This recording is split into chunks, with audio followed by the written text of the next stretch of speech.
agree with that. I mean, I think besides the two girls fighting the co-main event, I think that me and Jessica are the only other girls that are really being talked about and taken seriously in this division. So I definitely think that this is a #1 contender fight. Jessica has a pretty outspoken personality. Has there been any back and forth leading up to this fight, or has it just been sort of business as usual like your other opponents? Yeah, I mean, business as usual. It's kind of, I just come in, I train, I show up to fight, so it's kind of hard for her to, like, talk crap if I don't really give her anything. I stay pretty focused training. I don't really worry about that stuff at all, so it kind of makes it hard for her. And on that same note, I know the last fight when you headed in, there was a little bit of social media chatter, trolls and things like that. Have you had any of that heading into this fight? Not really. I mean, it's like an everyday thing, but nothing out of the ordinary. Do you stay off social media sort of leading up to the fight just to hone in on the matchup? A little bit. I mean, I don't stay completely off of it, but just because I'm sitting in a hotel all week, so I'm pretty bored. But yeah, I mean, I try not to look at it too much, but it's there in front of you're on your phone every second of the day, so you're gonna see stuff. Have either of you been told that you would be the official backup fighter if something does happen? Yeah, I was told that. So it's you. Okay. Yeah.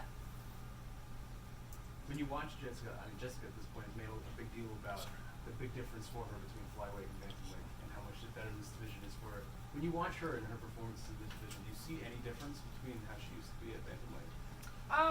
Not really. I mean, maybe she has some inner confidence and that makes her feel better, but a lot of the girls in the top 10 are from 135 coming down, so, I mean, I don't really feel bad for her because we've all been there. We just all don't complain about it all the time. It's business. You chose to go up to 135, so you can't complain about it if it was your choice. No one forced you to go there.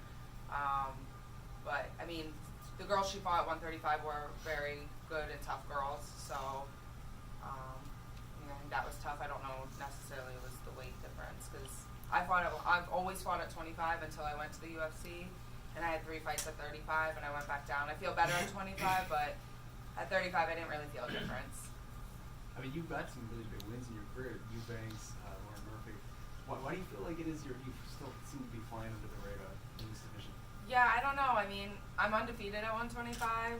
I've beaten more girls in the flyweight division than anyone else that's in the division. Some of them were outside of the UFC, so maybe that's why they don't get recognized. But, I mean, I went 7-0 amateur, and then I was 7-0 pro until I went into the UFC. Now I got another 2 wins at flyweight. So, I mean, my only loss is at bantamweight, and it was a split decision. So, I don't know why I'm getting overlooked, but I keep winning. So, there's, if I keep winning, I'll keep going up the ranks, and there's nothing I can say. Jessica has sort of talked about how she's sort of the uncrowned champion. She feels that, she's at the top of the division. Do you feel like the performances she's had at flyweight sort of backs that up, or what are your thoughts on her at flyweight in the UFC? I don't think that they necessarily back it up. I mean, I don't really remember. When I got her fight, I had to go back and watch them. There was nothing that stuck out. Mm-hmm. I think, me and her both kind of had decisions. So, nowadays, if it's a decision, it doesn't matter how good it is. If it's a decision, it doesn't count. That's kind of, unfortunately, that's how it seems to be. So, I mean, do you guys think they stuck out? Do you remember them? I'm asking you. But on that same note, we've got the title fight, obviously, on Saturday. Who do you have in that fight? Who do you think wins between Valentina and Joanna? I think Valentina. I think she maybe has, with the previous wins over her, I think maybe she has a little bit of that mental edge. I think she's just a little bit more explosive. Several of the top flyweights when that fight was even just being discussed kind of took umbrage with the idea of Joanna being thrown in there without fighting in this division. Did you have any thoughts on that? Just generally, were you okay with Joanna getting that shot? Yeah, I felt like I was supposed to jump on the flyweight bandwagon and be like, oh, this isn't fair. But I mean, Joanna had how many title defenses, and everyone knows who she is. No one knows who the rest of us are. I mean, it's business. That's kind of how it is.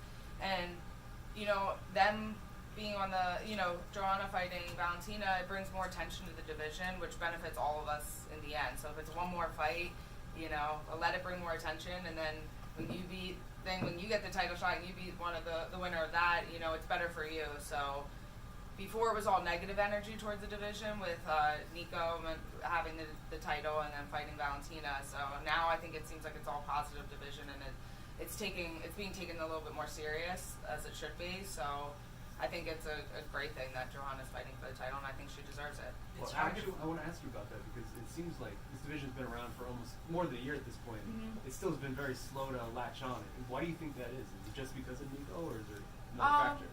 I don't think it's necessarily the title. I think at first all the fights were just Ultimate Fighter matchups, and a lot of the girls went on Ultimate Fighter because they weren't in the UFC or they weren't necessarily all in Invicta, so like they didn't have as much experience as most of the other girls. So I think the other girls, like myself and Jessica and a couple of the other girls that were either already in the UFC or really top 125ers, they're kind of coming in and people are getting to recognize them. But for the first year, it was just like watching the girls on the Ultimate Fighter. So I think that's why it took a little longer for it to.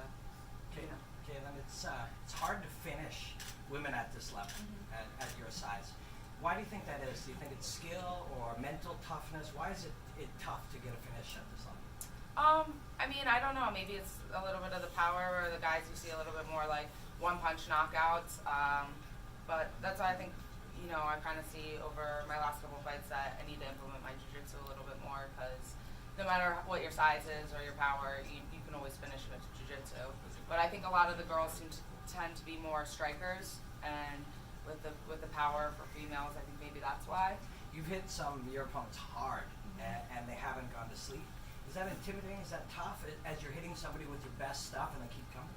Not necessarily, because I'm not when I fight, I'm not like going in there being like, all right, I'm trying to knock you out. Like I'm boxing. I'm trying to hit and not get hit, so I'm trying to stick and move. So I'm not necessarily like always trying to knock the person out with the punches. So it's not super frustrating. I mean, at this level, every girl is really tough, so I go in expecting that. But sitting on my punches is something that I've been working on since my last fight, so hopefully that helps. You're currently number 3, I believe, ranked in the flyweight division. Is there anything other than the change in weight class that's you can sort of credit to this run in to the success? I mean, I think, like I said, I don't think that the weight class really makes that much of a difference.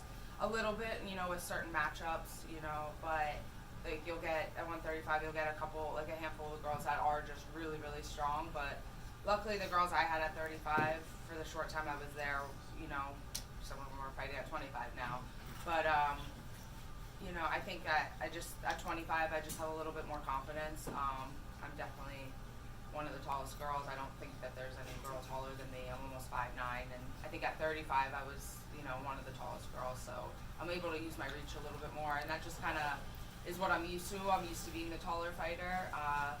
So I think that just gives me a little bit more confidence and advantage. What do you weigh when you step in the cage? Probably about like 10 pounds heavier, like 136 and 37. Being the official backup fighter for this co-main event, have you kept the games of Joanna and Valentina in the back of your mind a bit more than you usually would, or are you just fully focused on Jessica? No, I'm fully focused on Jessica. When they had the whole MSG incident, when we thought Sajara was going to be fighting Valentina, and then they said I was going to weigh in and be the backup without a fight. So for like 2 weeks I was like fighting Valentina. 2 weeks I was fighting Valentina in cut weight, and I was like, all right, this is it. I'm gonna be fighting at MSG. So I got enough there. I spar a couple people regularly that are lefties, but when they said that I would be the backup, I didn't want to focus on Valentina and get ahead of myself. I want to focus on Jessica because I try not to just focus on the opponent, but rather me. So if I prepare for Jessica and then something happens and they switch opponents, I'll be prepared at the best that I'm prepared. I always have good conditioning, so if it goes from 3 to 5 rounds, that's usually better for me. I prefer 5 rounds. On Twitter, @BlondeFighter, you claim to have the best hair in MMA on your profile. Yes. But I think Elias Theodoro has the best hair. I know, So this is like an describe ongoing battle. how you beat Elias in the hair game. I definitely beat it. I mean, I think I get more compliments. But I told him we would go fair and do it like a high school yearbook, and we'd have the boy and girl award. So that's the way we can settle it, because everyone always argues about that. Okay, I can sleep at night now. Okay, good. All right, thank you. Thank you. Thank you.